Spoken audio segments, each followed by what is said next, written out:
အားလုံးမင်္ဂလာပါဒီနေ့ကျတို့က day 2အနေနဲ့နောက်ထပ် adding လေးတွေကိုလေ့လာကြည့်အောင်เนาะအဲ့တော့ adding ကိုလေ့လာမှာဆိုတော့အရင်ဆုံး secret တစ်ခုကိုဖွင့်မှာပေါ့เนาะဒီနေ့တော့ကျ markdown လေးဖွင့်မယ်လို့ဆိုဘူးတယ်အဲ့တော့ markdown ကိုအရင် new secret ကနေဖွင့်လိုက်ပဲပေါ့เนาะပြီးရင်ကျန်တဲ့ရေးထားပြီးသား default စာတွေအကုန်လုံးဖြတ်ပြီးတော့ဒီနေ့ကတော့ assign operator လေးတွေကိုတသက်ရက်ပြအောင်ပြန်စီတဲ့ align assignment package လေးကိုသုံးကြည့်မှာဖြစ်ပါတယ်ပထမဆုံး channel မှာကုတ်တချို့ရေးလိုက်တယ်ပေါ့နော် assign operator သုံးပြီးတော့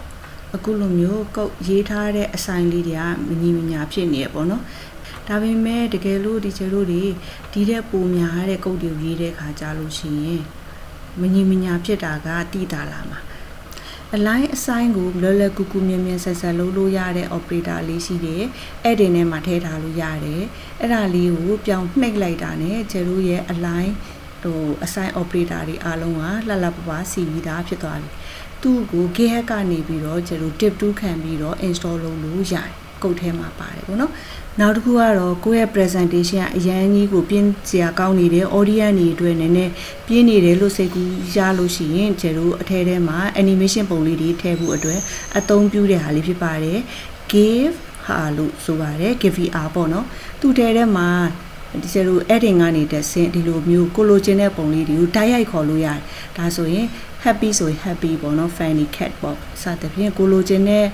အကောင့်လေးကိုရွေးပြီးတော့ကျတို့ download ဆွဲလို့ရတယ်နောက်တစ်ခါ link ကိုတစ်ခါတည်းချိန်လို့ရတယ်ပေါ့ကိုကြိုက်တဲ့ဟာလေးတစ်ခုကို click လုပ်နော် click လုပ်တဲ့အခါမှာဒီ markdown ထဲမှာတစ်ခါတည်း link ထွက်လာတယ်ပေါ့နော်အဲ့ဒီ link လေးနဲ့ဒီကျတို့အခုဆိုရင်ဒီ markdown လေးကိုနာမည်ပေးပြီးရင် knit လုပ်လိုက်တာနဲ့ကိုလိုချင်တဲ့ markdown presentation လေးရသွားမှာဖြစ်ပါတယ်ကဲဒါဆိုရင်တော့ဒီနေ့ day 2ရဲ့ presentation လေးကဘယ်လိုလဲအဆင်ပြေသွားပြီเนาะ day 3မှာပြန်ဆောင်ကြမယ်အားလုံး bye bye